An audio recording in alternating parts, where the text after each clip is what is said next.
आपण हॅमिंग कोडचे एक एक्झाम्पल बघतो आहे. ठीक आहे. आता इथे एक्झाम्पल आहे असं आहे की what is Hamming code, also find out the Hamming code for the following data word. आणि डेटा वर्ड हा दिलेला आहे 7 बिटचा using the even parity bit. तर इथे वर्ड दिलेला आहे डेटा वर्ड. जसं की तुम्ही 7 बिटसाठी जसं सॉल्व करता, जेव्हा तुमच्याकडे 4 बिट्स असतात तेव्हा तुमची जी हॅमिंग कोडची फॉर्म होते टेबलसारखं किंवा बॉक्ससारखे ते 7 बिटचे येतात. तर इथे ऑलरेडी 7 आहेत. तर 7 असेल तर तुमचं कितीमध्ये फॉर्म व्हायला पाहिजे हे आपण सॉल्व करतो आहे. ओके. सो हा डेटा वर्ड आहे, त्याच्यावर फोकस करायचं आहे. सो डेटा वर्ड काय आहे आपलं 1001011. ओके. म्हणजे हा 7 बिटचा तुमचा डेटा वर्ड आहे फक्त. मग याच्यात पॅरिटी बिट किती आहे हे आपल्याला फाइंड आउट करायचे आहे. ठीक आहे. सो त्याचा पॅरिटी बिट किती आहे हे फाइंड आउट करण्यासाठी त्याचा फॉर्म्युला असतो 2n, वेअर n काय असतो तुमचा 0 to n. मग आपण 1 by 1 एक घेऊया. जसं की 2^0 इट्स 1 म्हणजे पहिल्या पोझिशनला पॅरिटी बिट येत आहे. देन 2^1 दॅट इज 2 म्हणजे काय P2ला पण पॅरिटी बिट येत आहे. देन 2^2 मीन्स 4 P4ला पॅरिटी बिट आहे म्हणजे इथे काय येईल एक data bit D3. Then 2^3 is 8 म्हणजे काय P8ला पॅरिटी बिट येत आहे. म्हणजे मधात काय आहे D5 D6 D7 हे काय डेटा बिट्स आहे. आतापर्यंत किती डेटा बिट्स कवर झाले 4. आता रिमेनिंग 4 पण कवर करायचे. तर आपण काय करूया पहिले बॉक्ससारखं रिप्रेझेंटेशन करूया ज्याच्यामध्ये आपल्याला बिट ठेवता येतील. म्हणजे पहिली P1 देन P2. आता इथे काय येणार D3 देन इथे P4 then D5 D6 D7 P8. आता P8पर्यंत आपण कॅल्क्युलेट केला. आता रिमेनिंग 3 हे बाकी आहेत. ज्या 3 बिट्स होत्या या त्या बाकी आहेत. मग त्यांना आपण कसं लिहिणार D9 D10 अँड D11 असं हे त्याचं रिप्रेझेंटेशन आहे. म्हणजे किती आहे 1 to 11पर्यंत याचं रिप्रेझेंटेशन झालेलं आहे. त्यातल्या डेटा बिट्स कोणकोणत्या आहेत ह्या 1. देन इथे D5 आहे ही वाली 1 अगेन.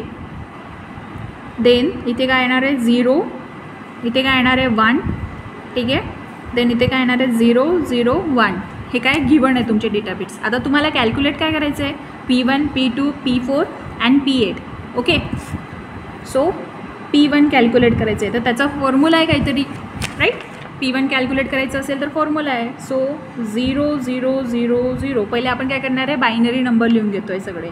कितीपर्यंत लिहिणार आता आपण बायनरी नंबर. जेव्हा 7 बिटचे होते तेव्हा 7 बिटपर्यंत आपण बायनरी नंबर लिहित होते. आता ही किती आहे 11 बिटची आहे फॉर्म. तर आपण किती करणार आहे हा मॅसेज 11चा आहे तर 11 बिटचे म्हणजे 11 आपण काय करणार आहे बायनरी नंबर लिहिणार आहे. 0 0 1 देन 0 0 1 0 0 0 1 1 देन 0 1 0 0 देन 0 1 0 1 0 1 1 0 देन 0 1 1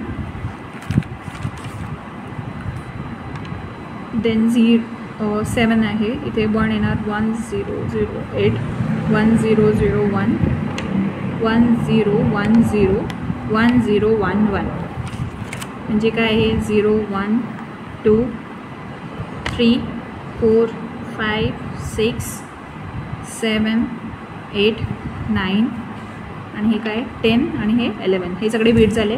आता इथे वरती देऊया P1 P2 P4 आणि हे काय आहे P8.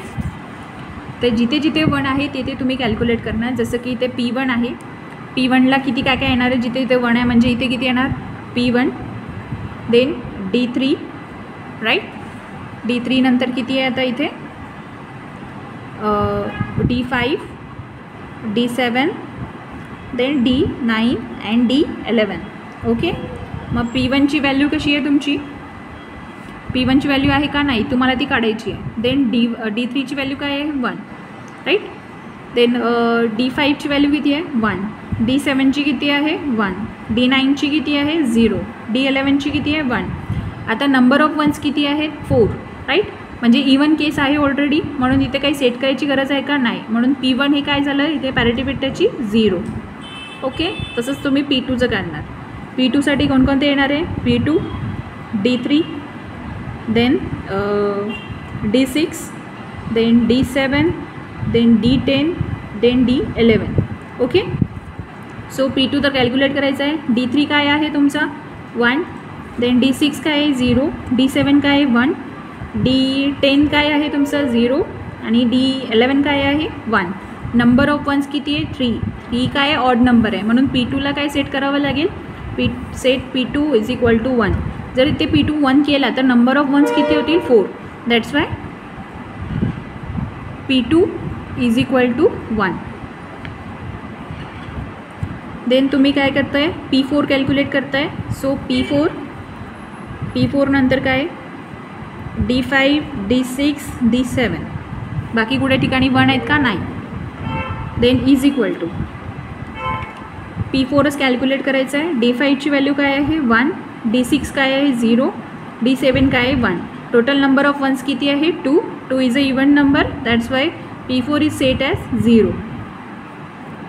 देन आता काय करतो आहे P8 काढायचं आहे तर काय येणार आहे जिथे जिथे 1 आहे त्या टर्म घ्यायचे म्हणजे P8, D9, D10, D11.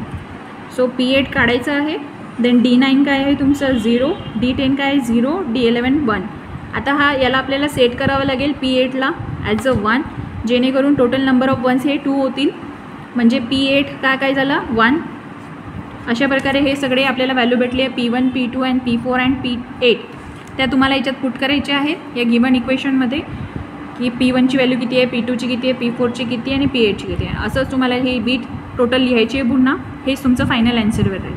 Okay.